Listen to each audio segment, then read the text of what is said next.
Prove that maximum height is at mid point of the range. ध्यान से देख लो करना क्या है। अगर आपने एक प्रोजेक्टाइल को v वेलोसिटी से फेंका at an angle of theta, तो ये प्रोजेक्टाइल यहाँ के गिरा, इसकी मैक्सिमम हाइट ये रही एच एम। प्रूव करो ये मैक्सिमम हाइट इस डिस्टेंस के एग्जैक्टली मिड पॉइंट पे होती है। मिड पॉइंट का मतलब अगर ये डिस्टेंस 1000 मीटर है, 1000 मीटर, तो ये 500 और ये 500 है। तो इस मैक्सिमम हाइट के लेफ्ट का डिस्टेंस और राइट का डिस्टेंस रहेगा सेम, ये प्रूव करो। टाइम सेम है तो डिस्टेंस सेम है, ये मैं कह नहीं सकता, वेलोसिटी चेंज हो सकती है, तो मेरे को मैथमेटिकली प्रूव करना पड़ेगा। तो जिसके लिए मैंने क्या किया, ये रेंज है, यहाँ से ये ऊपर जाने के लिए टाइम क्या लगता है, t1 टाइम ऑफ असेंट है, फाइनल वेलोसिटी टॉप पे 0 है, और मान लेते हैं ये डिस्टेंस x है। तो मुझे प्रूव क्या करना है, x किसके इक्वल है, r/2।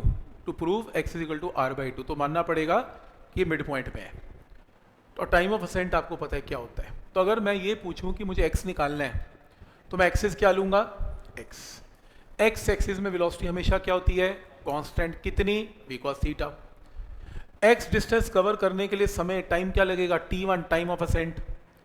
तो s is equal to vt के अंदर x वेलोसिटी की जगह v cos theta into time t1 की वैल्यू क्या पुट करेंगे, v sin theta by g। तो ये आपकी इक्वेशन नंबर v से v मल्टीप्लाई इक्वेशन नंबर 1 आ गई। क्या इक्वेशन नंबर 1 क्लियर है।